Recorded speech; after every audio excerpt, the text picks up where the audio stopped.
আমি আবার আপনাদের কাছে ভিডিও নিয়ে চলে এসেছি এবং একটা অদ্ভুত ধরনের টপিক নিয়ে এসেছি। তো বলুন, গোপুর সংসার থেকে আপনাদেরকে সবাইকে স্বাগত। সকলেই ভালো আছেন আশা করছি।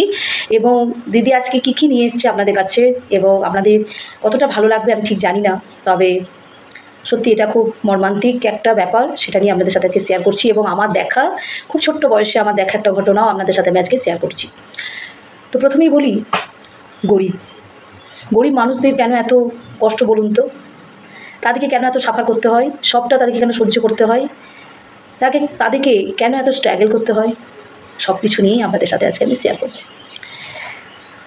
ধনীরা হয়তো কোনোদিন ভাবেও না তাদের কথা চিন্তাও করে না, কারণ তারা তো ওই পজিশনে কোনো দিন যায়নি যে গরিবদের কী যন্ত্রণা। সেটা পরে আমি আপনাদের সাথে বলবো। আজকে যে বিষয়টা নিয়ে আজকে এসেছি সেটা গরিব মানুষদের নিয়েই বলবো। আপনারাও জানেন যে, আপনারাও পড়েছেন, আমিও পড়েছি যে আগের যুগে যে সতীদাহ প্রথা একটা ছিল, মানে স্বামীর সাথে সাথে সে মেয়েটিকেও জ্বালিয়ে দেওয়া হতো, কারণ যার স্বামী নেই তার কোনো মূল্য নেই, তাই তাকে ওই রকমই কুসংস্কার ছিল সতীদাহ প্রথা, সেটি রামমোহন রায় বন্ধ করেছিলেন। তো এই ধরনের যারা গরিব ব্রাহ্মণ ছিলেন তাদের মেয়েদের বিয়ে দিতে পারতেন না। তারা কি করতেন, সে যাকে বলে ঘাটের মরা যাকে বলে, বা হয়তো বয়স্ক লোকদের সাথে বিয়ে দিয়ে দিত, কারণ তাদেরকে সমাজ তাকে থাকতে দিত না অবিবাহিত মেয়েদের জন্য। তাদেরকে বিয়ে দিতেই হবে, সমাজের চাপ, বাড়ির লোকদের চাপ। ওই ম্যাক্সিমাম 12, 13, 10, 11 এরকম হয়তো মেয়েদের তখন বিয়ে হয়ে যেত। তখন হয়তো দাদুর বয়সী ছেলের সাথে লোকের সাথেও বিয়ে হতো তাদের। এবার দেখা যেত 1 মাস বা 2 মাস, 6 মাস, 1 বছর পর সে মারা গেল স্বামীটি। তার সঙ্গে সঙ্গে তাকেও কিন্তু দাহ করা হলো। ওই দাহ যেখানে স্বামী দাহ হলো সেইখানেই তাকে দাহ করা হলো। সে যে মারা গেছে সে তো মানে তাকে তো দাহ করতেই হবে, সে তো আর জানে না কার মানে সে আগুনে ফুটছে না তাকে কে ছিঁড়ে খাচ্ছে, কিন্তু যে বেঁচে আছে তাকে ওই জ্বলন্ত আগুনে বসিয়ে দেওয়া হলো।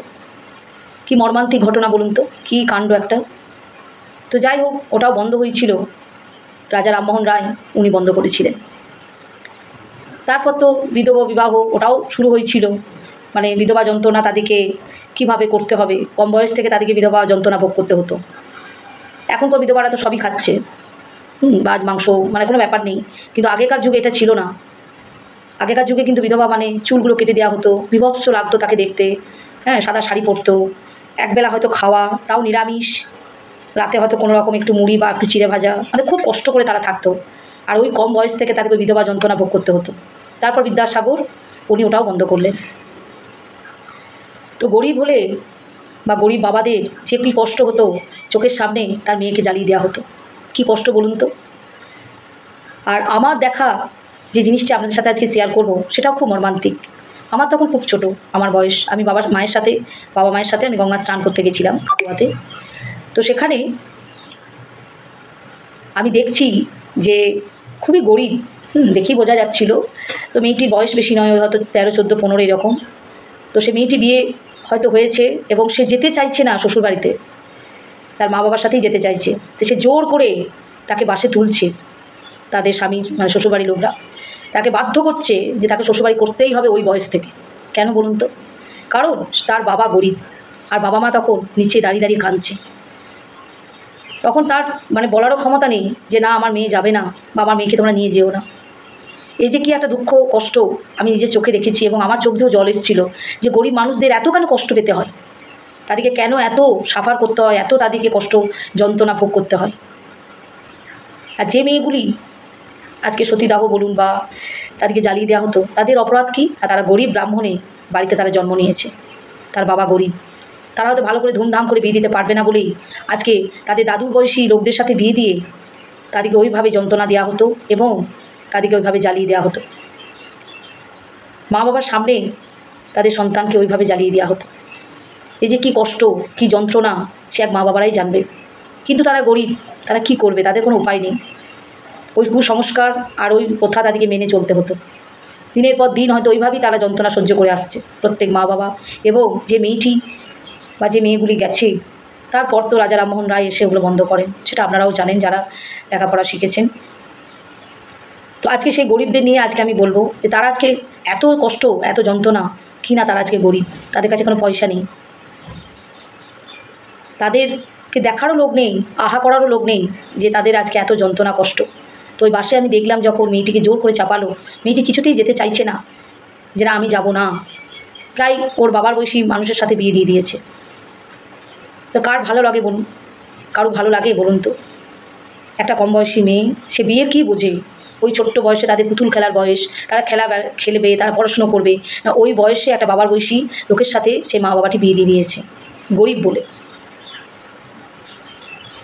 তখন আমি স্কুলে পড়ি, কোনো ছোটোবেলাকার ঘটনা, এবং আমি এখন আমার মনে আছে, এবং ওই কথাটাই আপনাদের সাথে আজকে আমি শেয়ার করছি, এবং আমারও চোখ দিয়ে জল এলো যে সত্যি গরিব হওয়া কত যন্ত্রণা।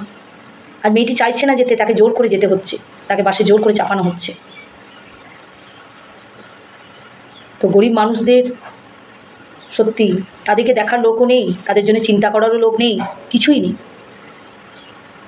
আজকে তাদেরকে সবটাই মেনে নিতে হয় বা সহ্য করতে হয় কিনা তারা গরিব। কালকে তাদের কি পয়সা আছে কিনা, ভাত জুটবে কিনা, সেটাও তারা চিন্তা করে। তাদের শুধু পেটটা নিয়েই চিন্তা থাকে যে আমরা কাল কী খাবো। তারপর মেয়ের বিয়ে দেওয়া তো দূরের কথা। আমাদের গ্রামেই ঘটেছে, আমার গ্রামের বাড়িতে, যে কত কম বয়সী মেয়েরা বিহারে বিয়ে দিয়ে দিয়েছে। হয়তো তারা আসতেই পাবে না, তারা কোনোদিন আর মা বাবাকে দেখতেও পাবে না, তারা চলে গেল একেবারেই। যাদের টাকা পয়সা নেই তাদেরকে বিহারে বিয়ে দিয়ে দিত। তারাও একবারই দেখলো মা বাবাকে, আবার যে কবে দেখবে, আদৌ দেখতে পাবে কি না, তারও কোনো নিশ্চয়তা নেই। তাই গরিব মানুষদের সত্যি এত যন্ত্রণা, এত কষ্ট দেখে সত্যি খুব কষ্ট হয় যে তাদেরকে দেখার লোক নেই, তাদের জন্য আহা করাটুকুর পর্যন্ত মানুষ পাওয়া যাচ্ছে না। আজকে এটুকুই, সকলেই ভালো থাকবেন। যদি আমার এই ভিডিওটা ভালো লাগে একটা লাইক দেবেন। নমস্কার।